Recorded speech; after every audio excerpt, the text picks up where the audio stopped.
Today on All Systems Go, we take a look at the latest news and pulp culture, discuss our thoughts on the future spin-offs, and finally understand what the heck happened with Reddit and Wall Street. All systems go. Blast off into season 8 right now.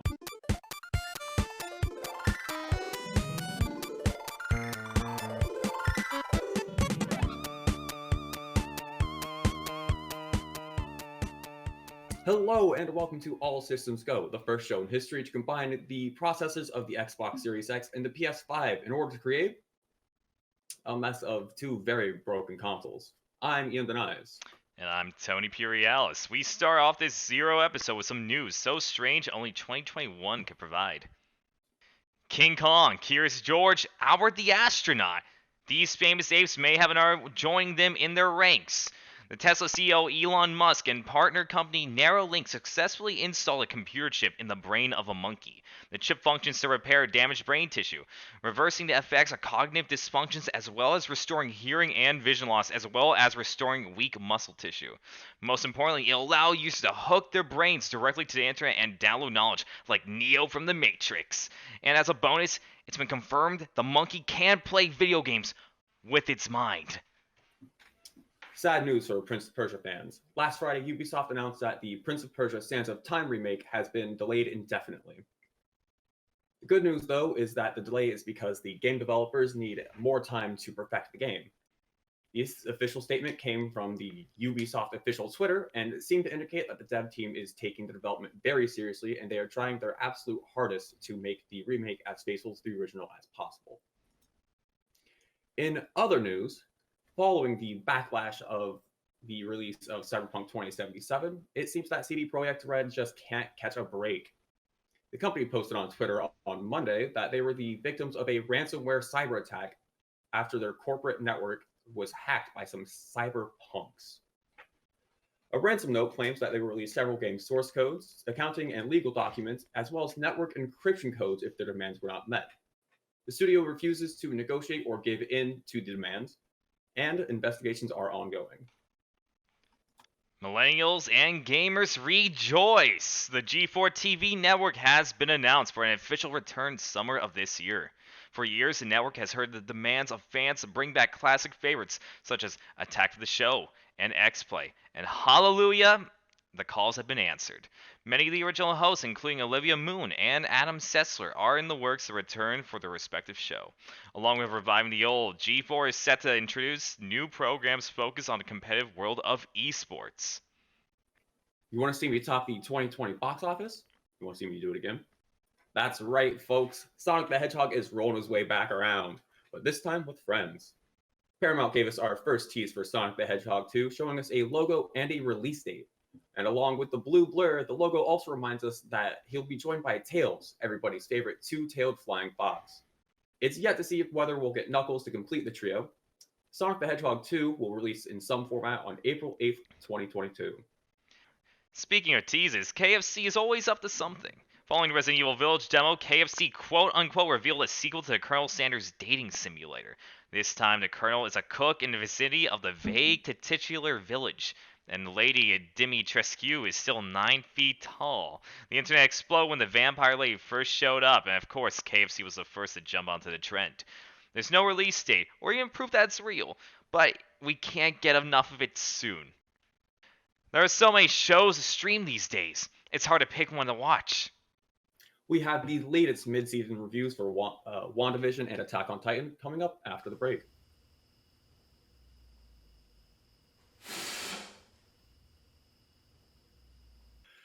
The fourth season of Attack on Titan is still holding strong with quality and lots of attacks on lots of Titans. Our own Liam Morrison gives us his review on the season thus far. That's right. It's time to talk about Attack on Titan and its final season. This is probably the most talked about anime right now, and it's quite frankly equivalent to Marvel fans with their love of Avengers Endgame. This has everyone talking, and for the same question, who's in the right and who's in the wrong?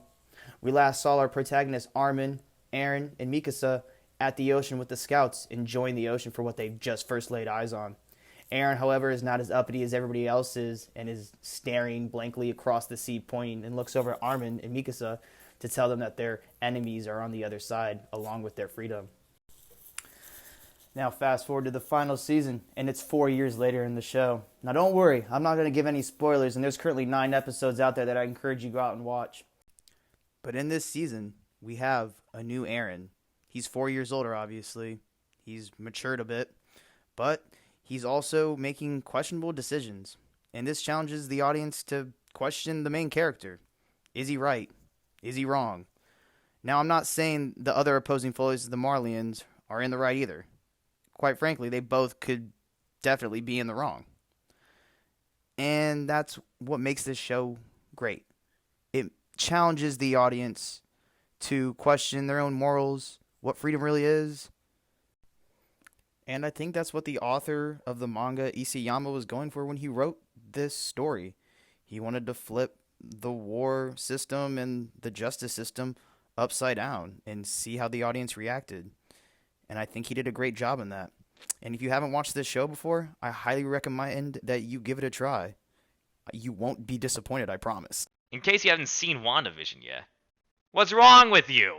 Luckily, the wonderful Maya B can catch you up to speed between the Scarlet Witch and the Scarlet Man.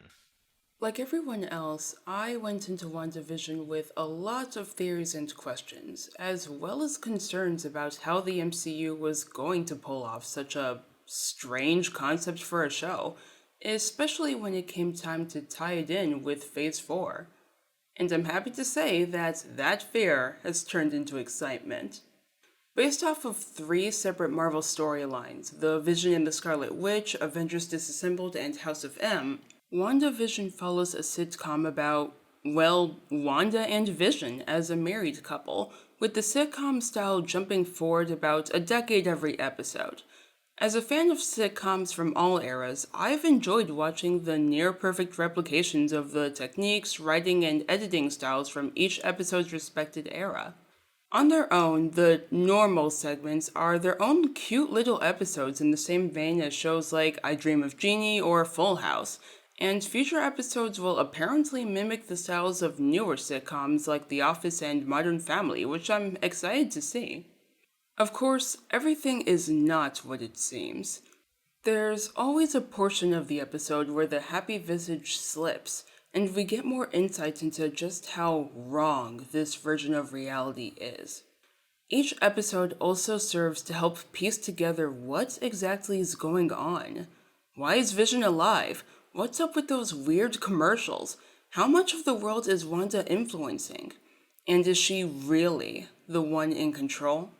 I think WandaVision so far has been able to balance the quirkiness of the sitcoms and the more dramatic tone of the mystery at hand, as well as having that mystery be engaging enough to have us come back week after week. All of the writers, with special props to creator Jack Schaefer, have written in enough subtle hints to keep us scared and confused, which isn't usually a combination of emotions I like, but for something like this, it's well appreciated.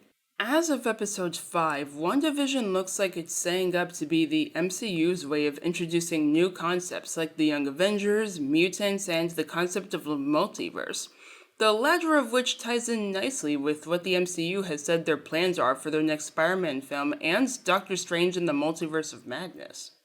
I'm looking forward to seeing where the series will go and how it concludes, as well as how WandaVision, or more specifically, Wanda, will influence the rest of the MCU from the show's point and beyond. Coming up after the break, join us for our discussion panel, where we see what streaming series are worth taking a look at, which ones have us worried, and what we're excited for. All systems go. We'll be right back.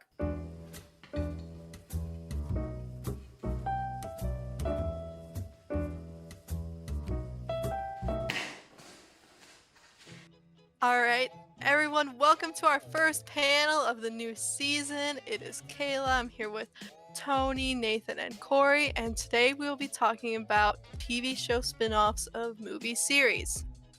Now, right now, they are extremely popular, especially WandaVision, The Mandalorian. There's talks about a Harry Potter one. We have Supergirl. Now, I'll just start off with the general, what's your opinion on these spin-offs? Start with Corey. I think they can be fun if they're like done right, but I feel like a lot of them they're just sort of like throwing it out because it's popular. and it's making them money. Some sound good, some sound terrible. Like, we're probably going to get into this, but the Harry Potter TV show spinoff? Why make that? You already have 8 great movies. There's no need. Do we love or hate any of these series? Any strong opinions on like WandaVision or Supergirl, any of those? WandaVision, I like, because it's something different. It's a whole completely different thing that actually, like, expands the entire Marvel universe. I'm like, it's just so well made, and just the quality is amazing. And I'm like, if you give me stuff like that, / like, you know, the Mandalorian, it's like, I'll eat it up any day. Is there any TV show spin-offs that you would love to see for a movie series? We'll start with Nathan. I'm excited for Kenobi, because I know that's one that they were, you know, floating around like, oh, what if we made a Obi-Wan Kenobi movie, but an Obi-Wan Kenobi show? That means that there's more Obi-Wan Kenobi. I won't lie, I like Star Wars, but they are kind of milking it like with Harry Potter, but Same. Star Wars has a lot more lore, I think, than Harry Potter, so I think they have a pass for now, but they're tiptoeing. They're getting close. I think it's a better situation though than the Marvel thing. So I think it is less of a milking, but if it goes on for too long, oh my god, it will be. Tony, is there any like movie you really want to see a spin-off for? Yes, I want to see Scott Pilgrim. I heard they're making Oh. an animated series of Scott Pilgrim, but hey. I think an animated series is really interesting. Oh, I feel like they could do a lot of stuff with the animated series, and they're gonna probably go back to that comic style that they had for the comic book. But yeah, we need more Scott Pilgrim. We don't have enough Scott Pilgrim in this world. Hear me out. Scott Pilgrim spin-off show, but it's entirely focused on Wallace Wells. Yes. That would be pretty. Yes. I'm really Now- up for anything. Yeah. Me too. I do have another question. Do these spin-offs change the way you look at like the series or the universe that these are in? Good question. The only ones I've really watched are the Marvel ones. Hmm. And those ones like expand on it, and then, you know, they're leading towards what's coming next. So yeah. But overall, I don't know. Would you say it makes you more excited for like future movies to come out? Not necessarily like this sort of new Disney Plus sort of thing, but like just Star Wars spin-offs in general do a really, really good job of expanding the universe. The Clone Wars, again, in particular, it makes the prequels good. Just by existing, they make the prequels that much not as bad. They're starting to go a lot more to what people know, a lot more original trilogy stuff, like The Mandalorian. It's a lot of hey, old angry Star Wars fans, what if Star Wars was the same as it used to be, as opposed to different? Do any underrated characters from like any movie that you could think of deserve their own spin-off show? Corey. They haven't appeared in movies yet that I can think of, but they're kind of similar to Suicide Squad, but Marvel. They're called the Thunderbolts, and it's a team of imprisoned supervillains that S.H.I.E.L.D. gets to do good guy stuff. When they first announced Civil War, was kind of hoping that they might make an appearance because they were involved in the Civil War comics, but they didn't show up. So I want them to show up. The only problem is that a lot of the characters usually in the Thunderbolts haven't been in the movies yet. But if they could just if they could give me Thunderbolts, the Thunderbolts are real cool. Nathan? I mean, if I wanted to get creative, I mean, I mostly now just watch older sitcoms, and we've already seen what happened from Friends into Joey. That sometimes it doesn't work out. But there's also, from Cheers, I got my Cheers shirt on, to Frasier, and Frasier is amazing. And I mean, just along those lines, all the old sitcoms I'd want to watch. I don't think it would work at this point. Maybe they could do a Seinfeld-esque thing where instead of it being about Seinfeld, it's about George or Elaine. Probably not Kramer.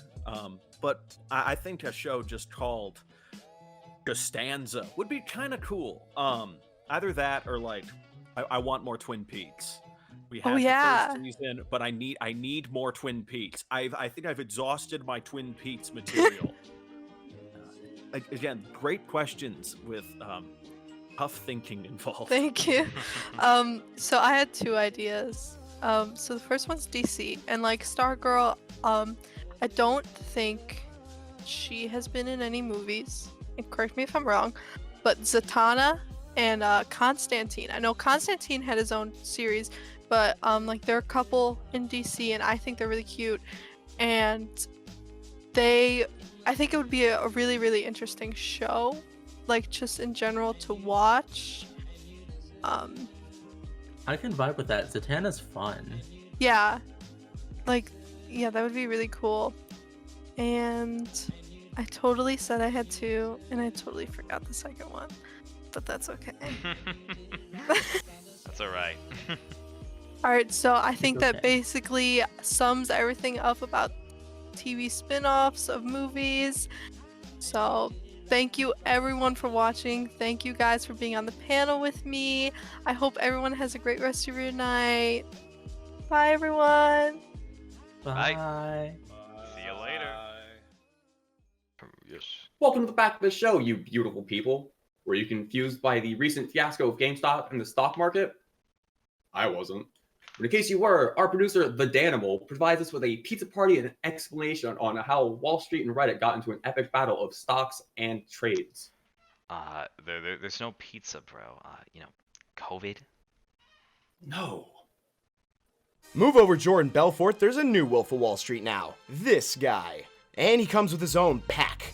I'm sure you've all heard about the phenomenon of the subreddit r Wall Street Bets turning the stock market upside down and beating the billionaire elites at their own game. A bunch of internet lurkers and amateur stock players managed to send the economy into a frenzy by taking the GameStop stock that was becoming increasingly worthless in this digital day and age, and they started pumping up the jam on GME stock value on a very specific day for a very specific reason. And I'm here to give you an overly simplified rundown on how Reddit beat the billionaires at their own game. Stop. For you see, hedge funds on Wall Street saw that the value of the GME or GameStop stock was not going to reach a level of excellency worthy enough for them to make a profit when arriving at a certain trade window deadline. So, they did what is known in the industry as investing in a short. Essentially, it's like betting against the little guy in a fight because you're sure he's going to lose. I mean, look at him. GameStop was declared an essential business, a year of everyone sitting indoors playing video games to stay alive, and the stock only went from $3 to $17.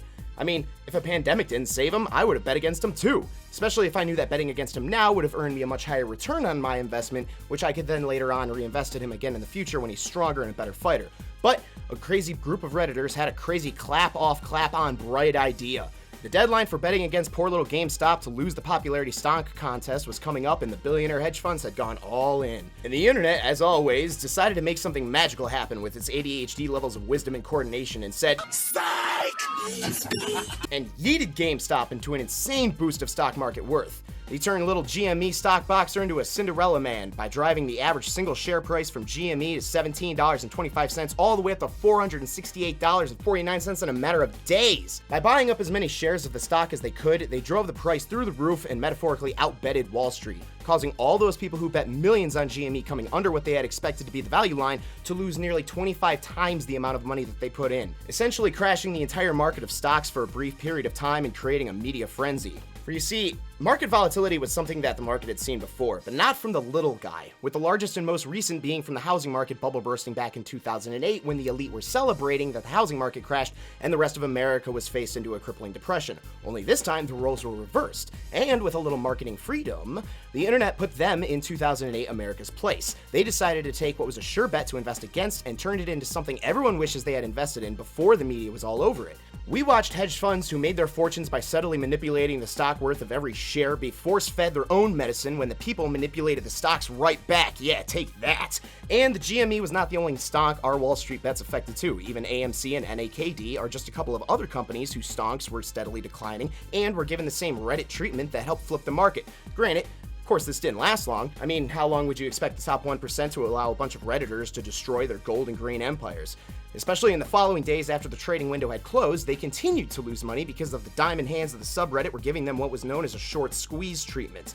In layman's terms, their short stocks were locked in for GME to lose, and after the value skyrocketed, they couldn't feasibly back out of their bet without permanently losing all of that money. And the longer the stock stayed up, the more money they would eventually lose. So, the hedge funds did everything they could in their power to try to make GameStop value go down. They failed to infiltrate the subreddit, they propagated negative media coverage to try to decrease the appealed value, and after none of that worked, they were quick to, persuade some of the stock market trading apps to kindly alter their policies so people would stop, quote-unquote, robbing the rich. What? What the f***?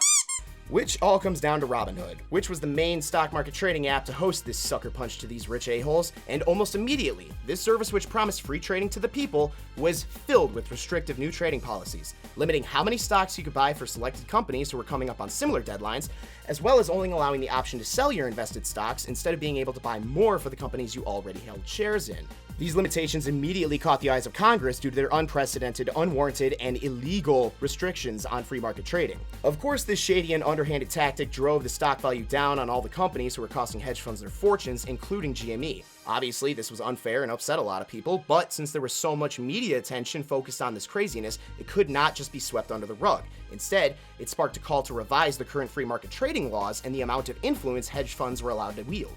Hooray! It's beautiful when the history books show a win for the little guy, right? Especially when we stick it to the man. And, as a bonus, it's a win for people like us, internet dwellers and gamers. It feels so good! Ah! And that brings us to our happy conclusion between Wall Street bets versus the hedge fund elites. Have a great day. And that does it for today's show. Be sure to tune in next Wednesday at 9 o'clock for more of that sweet ASG. Be sure to check out our YouTube channel for extended and unseen content, as well as our Twitter and Instagram to stay up to date on all things ASG. I'm Ian Denise. And I'm Tony Puriels. All systems go, signing off.